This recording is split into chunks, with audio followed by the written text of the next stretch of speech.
बिस्मिल्लाहिर्रहमानिर्रहीम। सबसे पहले तो अल्लाह का बहुत बहुत शुक्र कि मुझे उसने फिर से मौका दिया कि आप लोगों के सामने बैठ के व्लॉग बना सकूं।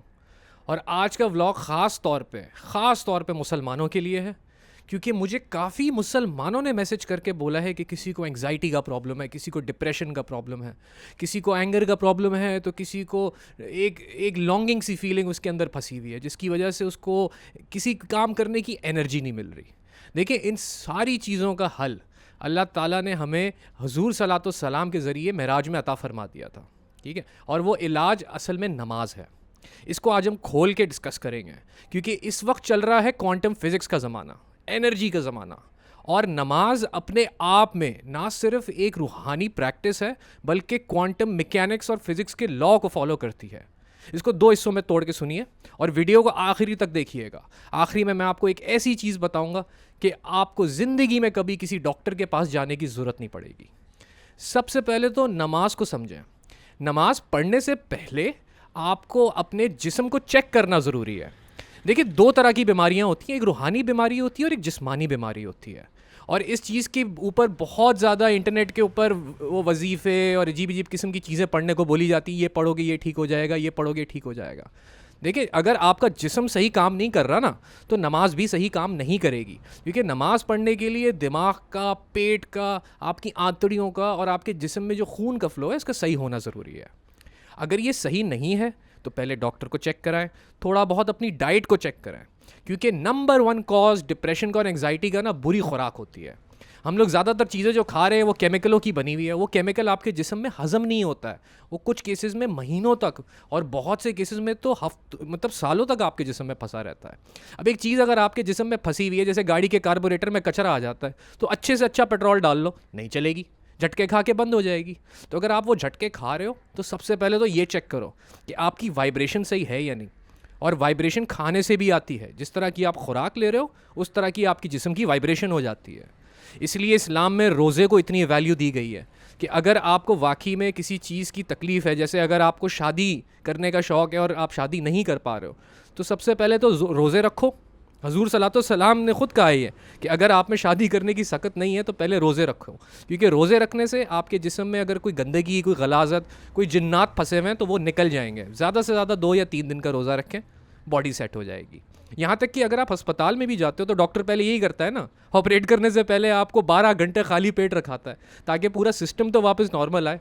क्योंकि अगर जिस्म में कुछ प्रोसेसिंग के लिए फंसा हुआ है, कोई खाना कहीं अटका हुआ है, कोई केमिकल फंसा हुआ है, वो आपको सही सोचने नहीं देगा, आपके जिस्म को सही चलने नहीं देगा, आपका इम्यून सिस्टम ही बंद कर देगा जी।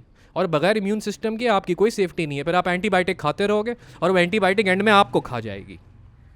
अब सिर्फ 2 चीज़ों पे ध्यान दें।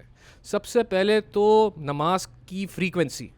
नमाज की फ्रीक्वेंसी का मतलब ये है, नमाज के अंदर 5 ऐसे पोजेज़ हैं जो आपको करने होते हैं। पहला वाला पोज आप सीधे खड़े हुए हो, दूसरा वाला पोज आपने अपने घुटनों पे हाथ रखा हुआ है, तीसरा वाला पोज फिर आप वापस आके सीधे खड़े हुए, चौथा पोज आप सजदे में गए, और 5वां पोज आप ज़मीन पे एक ट्रायंगल की तरह यूं करके बैठे हुए हो। ये 5 इतने पावरफुल योगा के पोजेज़ हैं, मैं आपको बता नहीं सकता। और इन पाँचों के पाँचों में सबसे पावरफुल पोज सजदे का पोज है। यहाँ तक कि हमारे हुजूर सल्लल्लाहु अलैहि वसल्लम ने खुद कहा है कि एक मानने वाला मुसलमान, एक मोमिन, अल्लाह ताला के सबसे करीब उस वक्त होता है जब वो सजदे में होता है। अब इसको आप एक स्पिरिचुअल नज़रिए से नहीं, एक क्वांटम मैकेनिक्स के नज़रिए से देखें। आपके जिस्म का सबसे ज़्यादा पावरफुल ऑर्गन, जो सबसे ज़्यादा खून इस्तेमाल करता है, सबसे ज़्यादा ऑक्सीजन इस्तेमाल करता है, वो आपका दिमाग है। और सारा वक्त अगर आप नॉर्मल में चल रहे हो, फिर रहे हो, तो कुदरती तौर पे ग्रेविटी की वजह से खून आपके सर तक नहीं पहुंचेगा, या तो पेट में होगा, या दिल में होगा, या किसी और आंतड़ियों में, किसी और हिस्से में घूमता फिरता रहेगा। जैसे ही आपने सजदा किया, आप सजदे को 1 मिनट तक अगर ले गए, पूरे जिस्म का जितना खून है आपके दिमाग की तरफ आएगा। यानी जितने नेगेटिव ख्यालात, जितनी प्रोसेसिंग, जितनी ख्वाहिशें जिन पे आपका दिल नहीं मानता कि इस पे मैं बैठ के सोचूं या करूं, उस खून के आने की वजह से 1 से 2 मिनट में प्रोसेस होकर सॉल्व हो जाएंगी। अब आप खुद बताओ, इससे बड़ा कोई मतलब आप किसी थेरेपिस्ट के पास जा रहे हो, साइकियाट्रिस्ट के पास जा रहे हो, वो आपके साथ सेशंस लगाएगा, ठीक है ना। 1-1 घंटे के सेशंस होते हैं जो महीनों तक महीनों तक चलते हैं, कुछ केसेस में सालों तक चलते हैं। ऐसे भी केसेस होते हैं जिसमें सारी ज़िंदगी चलते रहते हैं, क्योंकि उनके जो ख़यालात, उनके जो जज्बात हैं वो बचपन से दबाए गए हैं, माँ बाप की गलतियों की वजह से, ऐसे स्कूल के माहौल की वजह से जिसमें बच्चा अपने आप को एक्सप्रेस नहीं कर पाता, वो फीलिंग्स दबना शुरू हो जाती हैं, और दबते दबते दबते जब 30-35 साल की उम्र आप क्रॉस करते हो तो वो भुड़क करके बाहर निकलते हैं, जिसकी वजह से एंग्जाइटी होती है, डिप्रेशन होते हैं। सबसे पहले आपको पेट के अमराज होंगे, ये भी आप नोटिस कीजिएगा। अब दूसरी चीज़ है नमाज की एनर्जी। देखें जी, अगर आपने सिर्फ एक दफ़ा सूरह फातिहा सही से पढ़ी ना, तो आपके 7 चाक्रास ट्यूनिंग में आ जाएंगे। मैं समझाता हूँ। सबसे पहले आपने बिस्मिल्लाह अगर सही से पढ़ी, बिस्मिल्लाह का मतलब समझ के इसको एक दफ़ा पढ़ा, तो आपका रूट चाक्रा ट्यून हो जाएगा। रूट चाक्रा आपको ग्राउंडिंग देता है, आपको कनेक्ट करता है नेचुरल एनर्जी से, नेचुरल फ्रीक्वेंसी से। मतलब 432 हर्ट्ज़ की फ्रीक्वेंसी पे आप लोग सवाल कर रहे हैं, मैं बात करूं सर, अगर आपने सिर्फ एक दफ़ा ये दिल से बोला कि अल्लाह रहमान है और रहीम है, आप ऑटोमेटिकली ट्यून हो गए 432 पे। रहमान और रहीम ये दो चीज़ें सिवाय अल्लाह ताला के और किसी की सिफत में है ही नहीं। इंसान में एक वक्त में या तो रहमान हो सकता है या रहीम हो सकता है, दोनों एक साथ नहीं हो सकते। सेकंड चाकरा पे आ गए, जो आपका आंतड़ियों का चाकरा है, मतलब अल्हम्दुलिल्लाह रब्बिल आलमीन। जितने आलम हैं उन सारों के खुदा को आप थैंक यू बोल रहे हो कि या अल्लाह तेरा शुक्र है। ऐसी एंटिटी का शुक्र कर रहे हो जिसको आपके शुक्र की ज़रूरत ही नहीं है। आपने इस चीज़ को अगर अपने अंदर एक्सेप्ट कर लिया ना, आपके अंदर जितने इमोशंस हैं वो खुद ब खुद रेगुलेट होना शुरू हो जाएंगे। एक चाकरा क्या, अगर आप इस एक आयत को पकड़ के रैंडम टाइम में ही बोलते रहो, कभी कोई तकलीफ़ आप पे आए, कभी कोई डिप्रेशन आए, कोई ऐसी नेगेटिव ख्याल आए, आप बैठ के बोलो अल्हम्दुलिल्लाह रब्बिल आलमीन। आप सिर्फ अल्हम्दुलिल्लाह ही सही से बोल लो, आपका हाजमा का वापस काम करना शुरू कर देगा, ये मेरी आपको गारंटी है। सेकंड, मालिकी यौमिद्दीन। हमें कितनी ख्वाहिशें होती हैं, काश हमें ये गाड़ी मिल जाए, काश हमें ये घर मिल जाए, काश वो लड़की हमें मिल जाए, और अगर लड़की है तो काश उस लड़के से शादी हो जाए। लेकिन अगर आप ये मान रहे हो कि मालिक यौमिद्दीन, उस दिन का मालिक जिस दिन और कोई भी नहीं होगा, सिर्फ अल्लाह होगा, तो ऑटोमेटिकली आप ऐसी एंटिटी से कनेक्ट कर रहे हो जो आपकी हर उस ख्वाहिश को, हर उस डिमांड को पूरी कर सकता है जो दुनिया में केपेबल ही नहीं है कोई पूरे करने का। आपने ये 3 फीलिंग्स पकड़ ली ना, तो आपने एक ट्रायंगल ऑफ एनर्जी क्रिएट कर लिया अपने सिस्टम के अंदर, ठीक है ना। आपके नीचे के जितने ऑर्गन्स हैं, जिसमें ख़ास तौर पे आपके सेक्सुअल ऑर्गन्स आ जाते हैं, उनका एक ट्रायंगल ऑफ एनर्जी बन जाएगा। और ये ट्रायंगल ऑफ एनर्जी जब स्टेबल हो जाएगा ना, तो आपका कल्ब, आपका दिल खुरना शुरू हो जाएगा, जिसमें हम कहते हैं इय्याका नअबुदु व इय्याका नस्तईन, कि अब मैं सिर्फ अल्लाह की ही इबादत करूँगा और अल्लाह से ही मांगूंगा। हमें रियलाइज़ नहीं होता है, लेकिन नॉर्मली जब हम नौकरी कर रहे होते हैं तो हमारी ट्यूनिंग आउट हो जाती है। हमें लगता है कि जब तक ये नौकरी है तब तक हमारे सारे काम सही चल रहे हैं, जब तक ये कारोबार है तब तक हमारी ज़िंदगी चल रही है। अगर कारोबार बंद हो गया, अगर नौकरी छूट गई, तो दुनिया ख़त्म हो जाएगी, ज़िंदगी ख़त्म हो जाएगी, हम किसी लायक नहीं रहेंगे। होता है ना जी, मेरे साथ भी हुआ है, 2-3 दफ़ा नौकरी छूटी है तो बंदा डिप्रेशन में जाना शुरू हो जाता है। लेकिन जब आप इस चीज़ को एक्सेप्ट करोगे कि एक ही अल्लाह है, एक ही एनर्जी की सोर्स है, वही आपको सस्टेनेंस दे रही है, आपकी नौकरी आपको सस्टेनेंस नहीं दे रही, आपकी इज्जत आपको सस्टेनेंस नहीं दे रही, आपकी फैमिली भी नहीं दे रही है, अल्लाह ताला दे रही है, तो ऑटोमेटिकली आपके अंदर मोहब्बत के आबशार खुलना शुरू हो जाएंगे। ये वाली जो आयत है ना, इय्याका नअबुदु व इय्याका नस्तईन, अगर आपने इसी को रैंडमली पढ़ना शुरू कर दिया ना, मैं आपको इतनी तो गारंटी करता हूँ, आपको ऐसा महसूस होना शुरू हो जाएगा जैसे आप कोई बादशाह हो, क्योंकि आप एक ऐसी सोर्स से एनर्जी मांग रहे हो जो दुनिया में एग्जिस्ट ही नहीं करती, उसके सिर्फ कुछ साइंस मौजूद हैं। इसके अगली आयत आ गई एहदिनस सिरातल मुस्तकीम। एहदिनस सिरातल मुस्तकीम यहाँ का औरा होता है, यहाँ का आपका चाकरा होता है। अगर आपने सिरातल मुस्तकीम की रिक्वेस्ट अल्लाह ताला से की है कि या अल्लाह तू मुझे चला सिरातल मुस्तकीम पे, मैं इस पे चलने के काबिल नहीं हूँ, तो ख़ुद ही बताइए आपके पास जो ख्यालात आना शुरू होंगे, जो आपके पास एनर्जीज़ आना शुरू होंगी, वो ऐसी डिवाइन सोर्स से आएगी जो दुनिया में एग्जिस्ट ही नहीं करती। सूरह फातिहा एक ऐसी सूरह है जी कि अभी भी मैं जब भी ज़िंदगी में परेशान होता हूँ ना, मैं ये सूरह ही बैठ के पढ़ता हूँ। अब इसकी आखिरी 2 आयत को ज़रा गौर से सुना है। सिरातुल लज़ीना अनअमता अलैहिम गैरिल मग़दूबि अलैहिम वलद्दाल्लीन, हमें ऐसी राह पे चला जिस पे उन लोगों को तूने चलाया जिन पे तेरा फजल नाजिल हुआ था। ये लिटरली आपका थर्ड आई खोल देगी। आप में से बहुत लोगों ने मुझसे कहा है कि थर्ड आई खोलने के बारे में बताइए, तो सिरातुल लज़ीना अनअमता अलैहिम, या अल्लाह उस राह पे चला जिस पे तूने अपने नेक बंदों को चलाया। मैं नहीं चल सकता, मेरे में कैपेबिलिटी नहीं है। आप चलाओगे, आप इंस्पिरेशन दोगे, आप मुझे आइडियाज़ दोगे, आप मुझे वो सोच दोगे कि मैं इस राह पे चल पाऊँगा। आप इस चीज़ के ऊपर थोड़ा फोकस करोगे ना, आपको खुद ऐसे ख्यालात आएंगे जो आपको बुराई से रोकेंगे, जो आपको नेगेटिव चीज़ों से रोकेंगे। आप कोई बुरा काम करने जाओगे और ऑटोमेटिकली अल्लाह ताला की तरफ से आपके ऊपर ऐसी थॉट्स, ऐसे इमोशंस आएंगे कि आपको ज़रूरत ही नहीं पड़ेगी कुछ करने की। वो थॉट्स ही आपको चलाते रहेंगे। और आखिरी वर्ड पे बहुत जोर दीजिएगा, बोले द्वालीन, वो लोग जो बहक चुके हैं। सर इस एक आखिरी आयत पे बोला द्वालीन, इन दो वर्डों पे ही आपने फोकस कर लिया ना, तो आपका क्राउन चाकरा खुल जाएगा। क्राउन चाकरा वो चाकरा है जो आपको डायरेक्ट यूनिवर्स से कनेक्ट कर रहा है थ्रू योर रूट चाकरा। एक ऐसा आबशार एनर्जी का खुलेगा कि आपको कभी कोई आके कुछ बोलेगा, आप उसकी नीयत देख पाओगे। कोई शख्स आपको आगे कहेगा ना ये चीज़ 1000 रुपये की मुझसे ख़रीद लें, इसके बाद दोबारा नहीं मिलेगी, तो वो जब आपसे बोल रहा होगा ना, उसके बोलने में आपको उसकी नीयत दिख जाएगी कि ये सच बोल रहा है या झूठ बोल रहा है। आजकल सबसे बड़ा मसला यही है ना, हमें पता नहीं लगता कि हमसे कोई बात कर रहा है तो वो सही बात कर रहा है, गलत कर रहा है, वो हमें फ़ायदा देना चाह रहा है या हमें लूटना चाह रहा है।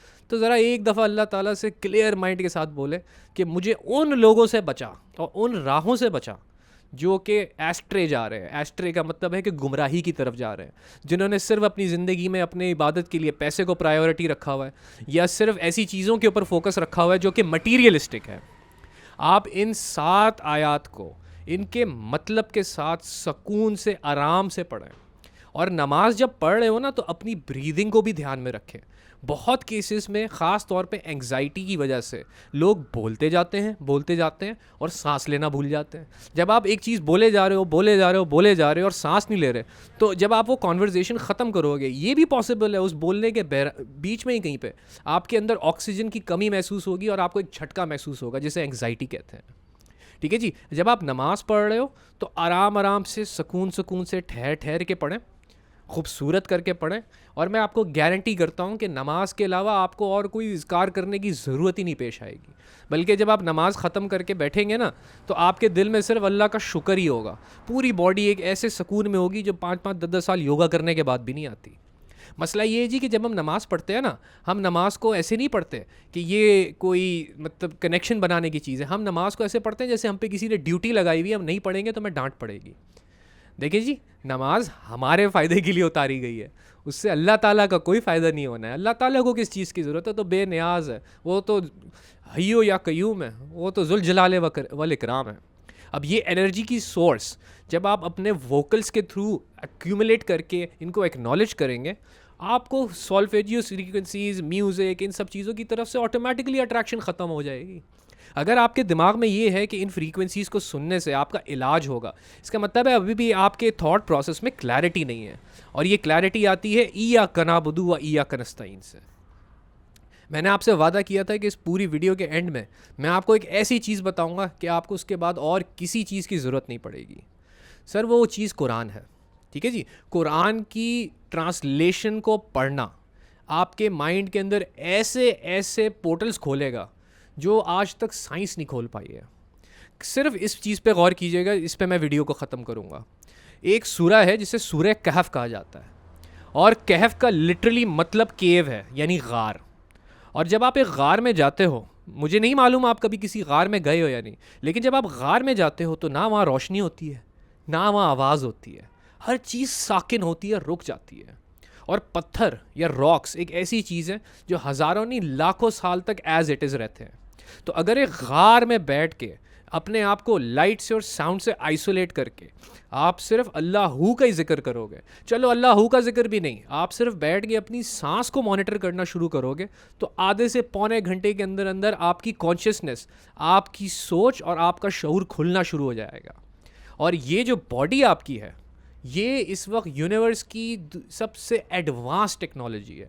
अभी तक ऐसा कोई कंप्यूटर नहीं बना है, कोई मशीन नहीं बनी है जो आपको वो पावर दे सके जो आपकी बॉडी आपको देती है। ठीक है। और केव में बैठ के मेडिटेट करना या इबादत करने का मतलब ये है कि ऐसे वक्त पे इबादत करें जब कोई साउंड आपको बॉदर ना करे, किसी तरह की लाइट आपको टच ना करे। और इसका सीक्रेट मैं आपको बता के इस व्लॉग को एंड करना चाहूँगा। वो केव, वो कहफ आपको तहज्जुद के वक्त नसीब होता है, क्योंकि तहज्जुद के वक्त हर चीज़ खामोश होती है, हर चीज़ साकिन होती है। आप तहज्जुद के वक्त बैठ के सिर्फ आधा घंटा अपनी ब्रीदिंग को ही मॉनिटर कर लें, मैं आपको गारंटी करता हूँ कुदरती तौर पे खुद ब खुद नमाज की तरफ आपका दिल लगेगा। और अगर आप एक नॉन मुस्लिम हो तो मेरी सिर्फ इतनी रिक्वेस्ट है कि जब बात कर रहे हो ना तो उस बातों को महसूस करें। हम बहुत दफ़ा बोलते बोलते ये रियलाइज़ नहीं करते कि हमने क्या बोल दिया है। और हमारी जो बॉडी है ना, ये 70% पानी है। इस चीज़ को अब जापानीज़ साइंटिस्ट साबित कर चुके हैं कि पानी के ऊपर जो भी बोला जाए उस चीज़ को पानी एब्जॉर्ब कर लेता है, उसमें सर्टेन पैटर्न्स बनना शुरू हो जाते हैं। तो इस चीज़ को बता के समझा के मैं आपको सिमेटिक्स के बारे में बोल के इस व्लॉग को एंड करूँगा कि सिमेटिक्स जो साउंड की स्टडी है उस पर जब रिसर्च की गई है, ख़ास तौर पे कुरान की तिलावत को जब सिमेटिक्स में विजुअली बनाया गया है तो देखा गया है कि इतने स्टेबल पैटर्न बनते हैं जो और कोई चीज़ नहीं प्रोड्यूस कर पाती। आपको 432 की फ्रीक्वेंसी को विजुअली देखना है ना तो आपको फिक्स पैटर्न्स दिखेंगे, लेकिन जब आप कुरान की रेसिटेशन को सिमेटिक्स में देखोगे आपको ऐसे ऐसे खूबसूरत पैटर्न्स दिखेंगे जो 100% बैलेंस्ड है। जितना नेगेटिव है उतना पॉजिटिव है, जितना प्लस है उतना माइनस है।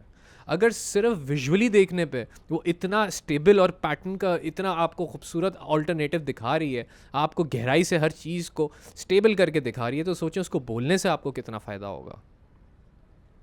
मैं अल्लाह ताला से दुआ करता हूँ कि हर वो बंदा जो इस वीडियो को देख रहा है, अल्लाह ताला अपना मोहब्बत, अपना प्यार, अपनी सिफत उसके अंदर अता फ़रमाए।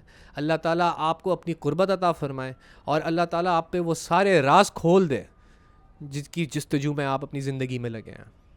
अपना बहुत ख्याल रखिएगा। अल्लाह हाफ़िज़।